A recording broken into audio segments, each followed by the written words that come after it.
I'm going to read a ghost story that is called Misdone Memory that I've been working on for a few years. It started as a project with my students and then I finally finished it. And it's part of my collection, Moonlight and Shadows. So it's called Misdone Memory. And I'm going to start reading now. The swing creaked softly as it rocked back and forth, shrouded in the thick, misty air. The townspeople always blamed the restless breeze that swept in from the sea. But if you stood still and squinted through the fog, you can make out the faint, translucent outline of a girl sitting on the swing. She looked about 8 or 9 years old, a long braid swaying gently with each motion.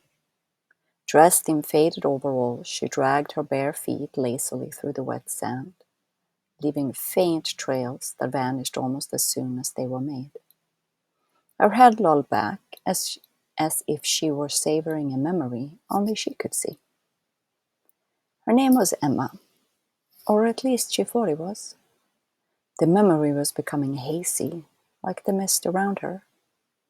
Time seemed to stretch and blur here. She wasn't sure how long she had been at this playground by the sea. Years? Maybe even decades.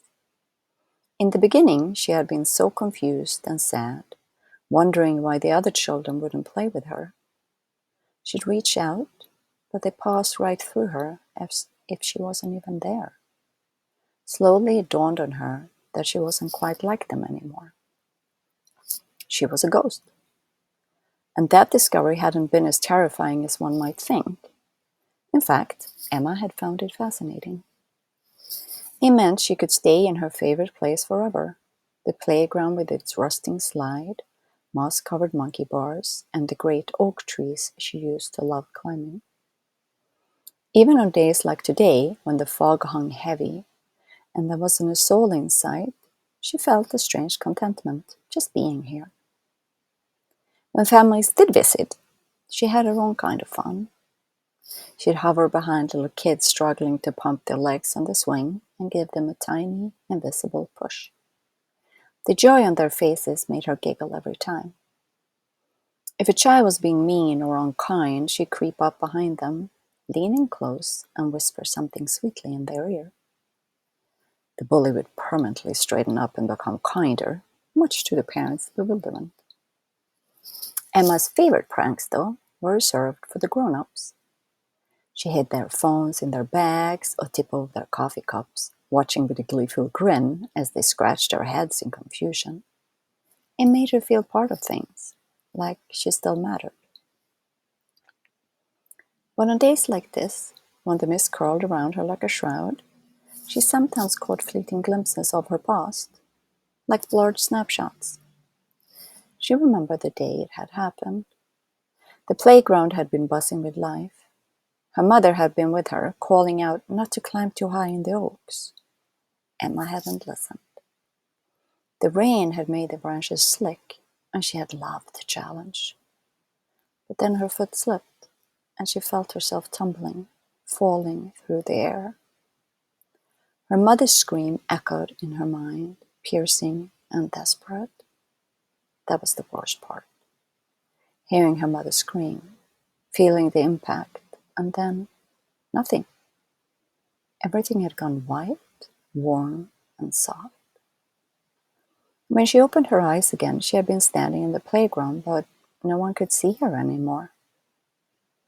Her parents had returned to the park for a while after that.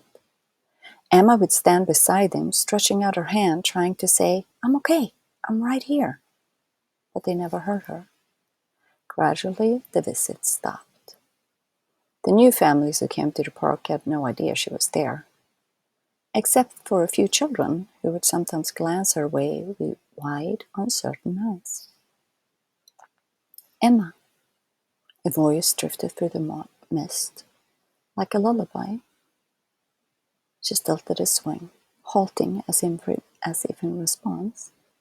"Emma," it came again, a little louder now. She looked around but couldn't see anyone. Slowly, she slipped off the swing and landed on the damp sand, her tiny feet leaving no imprint. The voice seemed to come from near the oaks, the same tree she had fallen from all those years ago. She moved cautiously across the path, a chill running down her spine.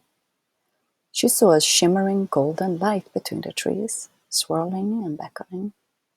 "Emma," the voice murmured from the light, tender and familiar. Emma took a step forward, then another, drawn by the warmth radiating from the glow. As she approached, the light began to shift. At first it was just a vague shape, but with each step she took, it sharpened and clarified. "Emma," it said, and this time the voice tugged at something deep within her. "I know that voice." She saw the figure clearly, with only a few feet between her and the light. It was her mom. She looked exactly as Emma remembered. Her black hair braided neatly, her eyes a deep, comforting shade of mahogany. A gentle smile curved her lips. "Mom!" Emma whispered, her voice quivering with disbelief. Her mother stepped out of the light, solid and whole, and Emma's heart, if she still had one, ached with a longing she hadn't known existed. "Mom!" she cried, rushing forward. Her mother knelt down, wrapped her arms around Emma, and held her close. Emma felt truly, completely whole for the first time since becoming a ghost. She hadn't realized just how much she had been missing until now. "My wild, beautiful girl," her mother murmured, stroking her cheek softly. "I missed you so much." Tears filled Emma's eyes, a strange, almost forgotten sensation of warmth and tightness swelling in her chest. "I missed you too," she choked out, clinging to her mother as if she would vanish again. Her mother stood up and took Emma's small hand, smiling down at her with a love that seemed to banish the mist. "It's time to go home now," she said gently. "Will Dad be there?" Emma asked, glancing back at the playground she had watched over for so long. "Not yet, darling, but he will come soon." Her mother's voice was steady and reassuring as they turned toward the shimmering light. Emma glanced up at her mom. "Can we have pancakes?" she asked, her voice soft and hopeful. Her mother's laugh rang out, warm and familiar, making the light around them glow even brighter. "Of course we can. Anything you want." Hand in hand, they stepped into the golden light. So this is a ghost story with a happy ending. Some people think all ghost stories have to be sad and scary, but they don't. So, whoops, that was not a ghost. That was me being clumsy. So thank you so much for listening, and I hope you liked it. And if you want to read more ghost stories and other kind of stories, my short story collection is called Moonlight and Shadows, and you can get it on Amazon. Thank you so much.